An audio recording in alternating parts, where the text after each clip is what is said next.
नमस्कार मित्रांनो, या व्हिडिओमध्ये आपण पाहणार आहोत की लाडकी बहीण योजनेअंतर्गत महायुती सरकारने निवडणुकीपूर्वी जे 1500 रुपयाचा हप्ता होता तो वाढवून 2100 रुपये करण्याचं आश्वासन सर्वांना केलं होतं आणि याचा इफेक्ट निवडणुकीमध्ये सर्वांना पाहायला मिळाला होता। महायुती सरकारने तब्बल 235 जागा या निवडणुकीमध्ये जिंकल्या आहेत आणि याचं सर्व श्रेय लाडकी बहीण योजनेला दिले जातं। या योजनेमुळे मतदानामध्ये जवळजवळ 30 ते 35% मतदान हे स्त्रियांचं वाढलं होतं आणि त्याचा फरक या इलेक्शनमध्ये आपल्याला पाहायला भेटला होता। तर महायुती सरकारने 2100 रुपये देण्याचं जे आश्वासन केलेलं आहे ते केव्हापर्यंत पूर्ण होणार आहे आणि ही रक्कम कधीपर्यंत महिलांच्या बँक खात्यामध्ये जमा होणार आहे याबद्दलची माहिती आपण या व्हिडिओमध्ये पाहणार आहोत। हा व्हिडिओ आवडला तर आपल्या चॅनलला लाईक करा, सबस्क्राईब करा आणि पुढे शेअरसुद्धा करा। तर मित्रांनो, जसं महायुती सरकारने 2100 रुपयाचा लाडकी बहीण योजनेअंतर्गत हप्ता जो डिक्लेअर केलेला आहे तो येण्याची अजून तरी फिक्स अशी तारीख कोणत्याही मीडियाला दिलेली नाही।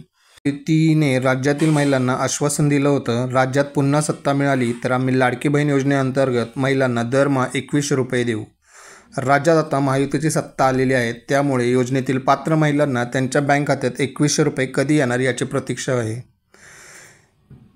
राज्य सरकारने जाहीर केलं होतं की नोव्हेंबर महिन्यात लाडकी बहीण योजनेचा पुढचा हप्ता दिला जाईल, मात्र नोव्हेंबर महिना उलटला तरीही महिलांना अजून हप्ता मिळाला नाही। भाजपमधील वरिष्ठ नेते व महायुतीच्या जाहीरनामा समितीचे अध्यक्ष सुधीर मुनगंटीवार यांनी या योजनेबद्दल मोठं वक्तव्य केलं आहे।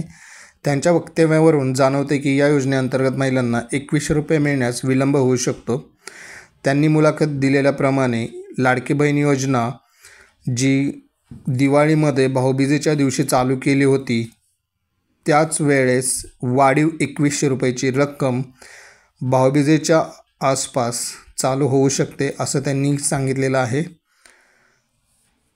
2100 रुपये बँक खात्यामध्ये येण्यासाठी काही पात्रता असणार आहेत आणि यापूर्वी कोणतंही व्हेरिफिकेशन न करता बँक खात्यामध्ये पैसे जमा करण्यात आले होते, परंतु आता सर्व व्हेरिफिकेशन होणार आहे आणि त्यानंतरच बँक खात्यामध्ये पैसे जमा होणार आहेत।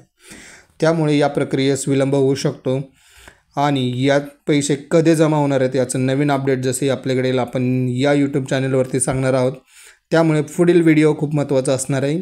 तुम्हाला पाहण्यासाठी मिळण्यासाठी या चॅनलला नक्कीच सबस्क्राईब करा, शेअर करा आणि लाईक करा। भेटूया पुढील व्हिडिओमध्ये, तोपर्यंत जय हिंद, जय महाराष्ट्र।